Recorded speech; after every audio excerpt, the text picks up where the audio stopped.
How's everybody doing? My name is Anthony Brian Logan, and today we got to talk about Donald Trump's tweet referencing South Africa. And if you have not seen that tweet, I'll place that on the screen before you so you're able to see it for yourself in black and white without the spin, without the chopping and splicing from the mainstream media, because you know how they do. They'll take certain pieces of it, paraphrase it. They won't show you the whole thing. They'll try to highlight parts of it to distract you from the full context of the particular statement. They're really something with the way they operate. So I wanted you to see that in full detail in black and white. Now let's talk about what's said in the tweet, because we can go a lot of different directions. Let's just start on the basic level. What does it say? All he's talking about is having Mike Pompeo go check it out. What's going on in South Africa right now with the land appropriation, with the removal of whites from their farmland, and who is the land going to? Many of the people that are proponents of this will say the land is being taken away from the white farmers, the Boer, and given to black farmers, but that's not necessarily what's happening. And even if it was, is it okay? Just because apartheid happened doesn't mean that the individuals who live on the land right now are responsible. Is it their fault? And there are many more consequences that come as a result of the land appropriation outside of the violence and the homelessness, displacement of the white farmers. First things first, let's talk about the farmers being killed. I saw Chris Cuomo get on television and say, oh, well, you know, the farmers being killed is not really a big deal anymore. Yeah, you had like 48 get killed last year, but that's down from between 60 and 100 the 10 years prior. So it was like, okay, because you didn't have as many farmers get killed last year, it's not really a big deal. And they're not being killed just because or for other reasons. They're being killed because they're farmers. They're being killed in an effort to scare them away from the land, to have the land be forcibly taken away. That's what's going on. It's not just random violence. They're being killed for very specific reasons. It's racial animosity. And also you have some tribalism going on because, like I said before, you have black farmers being killed as well. I mean, you got the Zulu, Xhosa, all these people that are fighting amongst each other. It could be some tribal tension happening. And then you have outside Africans coming into South Africa, like the Nigerians, and they're fighting the people that are in South Africa already.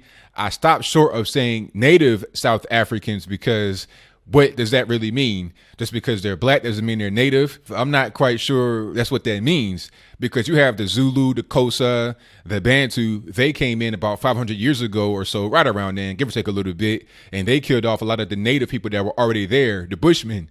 So if you want to talk about land appropriation, reverse apartheid, taking the land back from the whites that they took from the blacks during apartheid, well, shouldn't that land go to the Bushmen because they were there before the Zulu and the Xhosa, the Bantu, or whatever, the party that currently rules the country?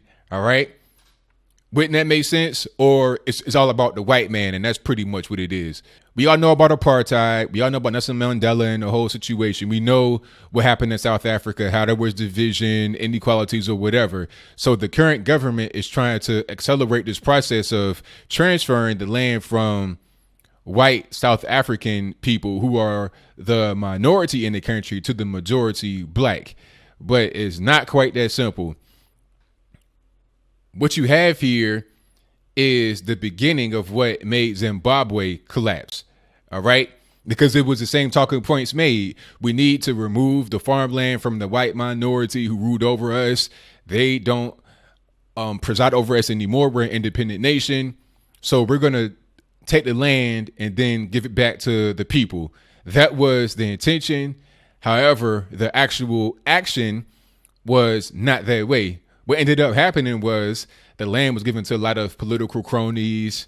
It was sold, and some of the land may not have been farmed on anymore. It may have been the mine set up or some other kind of cash crop that does not yield food, like tobacco. So what you had in Zimbabwe was a big time collapse, a famine due to lack of food. This is the same thing that happens in all these kind of communist places, which is what's going on here. Really, you're seizing the means of production. That's what's happening. The government took it in Zimbabwe And they're going to do the same thing here in South Africa. Matter of fact, they have already done it. Some would say, oh, well, no, it's not the government. They're not going to have it.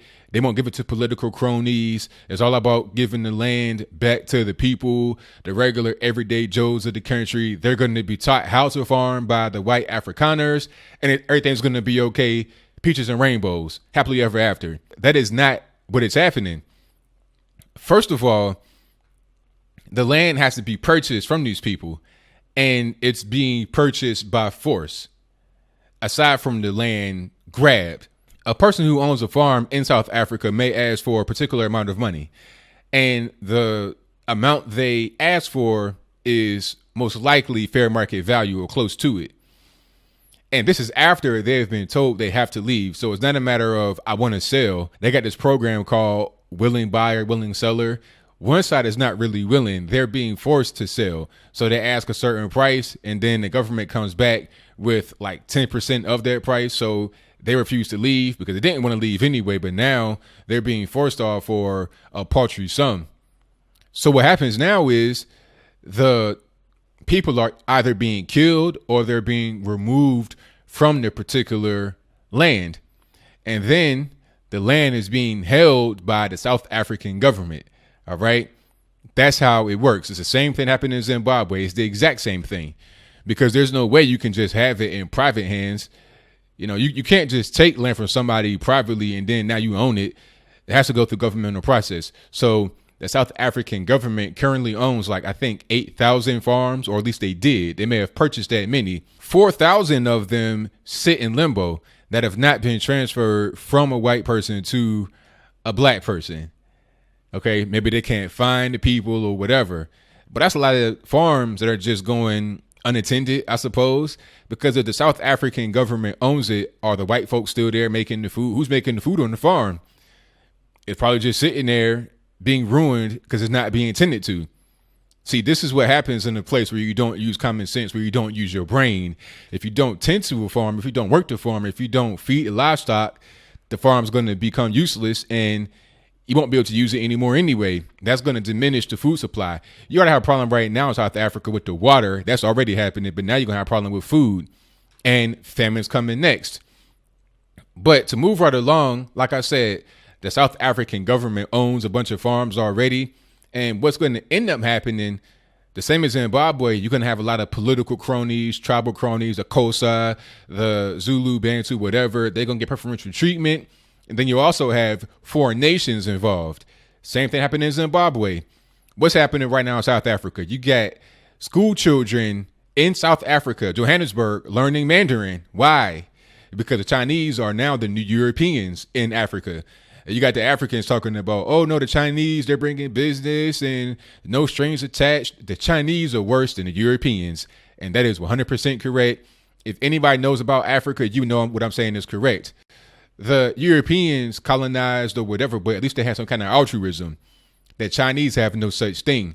See, the Europeans would build lasting infrastructure. They would build roads. They would build schools. They would build things that the African people, the black people of Africa, South Africa, Nigeria, Ghana, whatever, they would build things that can be used for an extended period of time. All that is required is general maintenance. Now, the Chinese will build you the most shoddy stuff.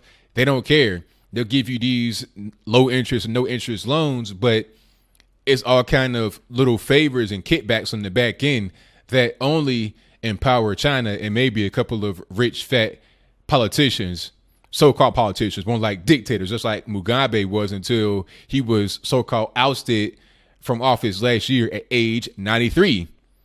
But I'm kind of getting off on a tangent, so I'm going to digress to bring it back on home to South Africa. We can see what happened here repeat itself again. This is going to be the process that goes on. The land is taken by the government. They'll promise to give it back to the people, the black people. A lot of it will get sold, which a lot of it has already been sold to the Chinese first, then the Russians. And are they going to farm on that land? Maybe. If they farm on that land, how much of that food is going to be given back to the African people, or would it be sent to China? In Zimbabwe, you have a lot of Chinese that have taken over the white farms, and they're growing tobacco. That tobacco is being sent to China. So you got Chinese people that are probably bringing Chinese workers to work on the farm in Zimbabwe and then sending tobacco back to China. How do Zimbabweans benefit? I don't know. And South Africa, the same way. When you have these farms that are just being let to go to waste by the South African government, what's going to happen next when the Chinese buy it? Are they just going to, tend to it and bring it back to life? Or are they going to set up a manganese mine, a platinum mine, or something like that? Are they going to try to extract natural gas and resources to send back to China? Most likely. Meanwhile, people are still hungry. You need to be able to feed yourself. So now you got to rely on imported food, which is going to cause the cost of living to exponentially rise. And if you can't afford the imported food, now you got a famine. Now you got starving people. The same thing that happened in Zimbabwe will happen in South Africa. So all these people talking about, oh, this land grab is great. It's just like eminent domain. No. What's going to happen is that the South African people, the black people mostly, are going to suffer. All right. They're the majority. They're the ones that are being fed by these big bad boy, the white farmer. When the white farmer is no more, when the government takes over and they sell the land to Chinese people to mine or to build areas where they control and send the resources that are extracted back to China. Same thing with Russia or whatever. Now you got to rely on imported food. You're in a bad situation. There's already a water crisis in South Africa. Now it's going to be a food crisis. And it's all because of greed. It's all because of bloodlust. It's all because of incompetence in government. So as I close, I want to say this. Donald Trump, please go to South Africa and figure out what's going on for the South African people. That's who's going to suffer the most. The majority of the country will suffer due to not having food in South Africa. All right. You're talking about very poor people. How are you going to eat off of imported stuff? What, from China? You're going to get a bunch of fake rice, fake cabbage. Is that what you're going to eat? Now you're going to have more medical problems. Now you're going to have more disease. So not only will it be a hunger thing, now it's going to be a disease thing. You're going to crumble as a nation, just like many other nations have crumbled when they've done things like this.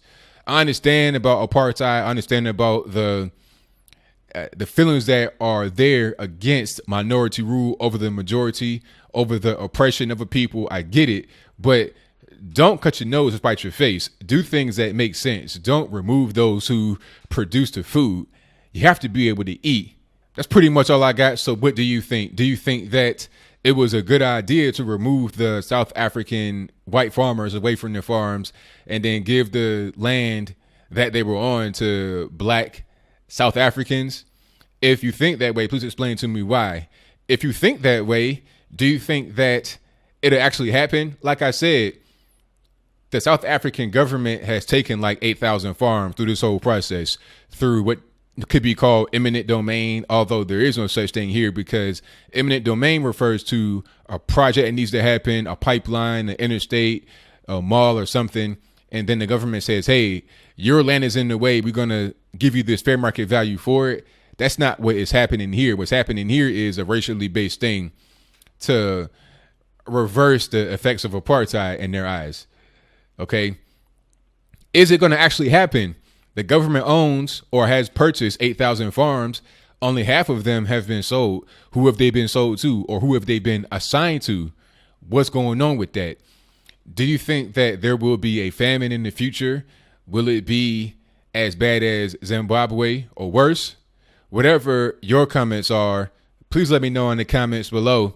And that's all I got to say for this video. If you like what you heard, please comment, rate, share, and subscribe. Peace.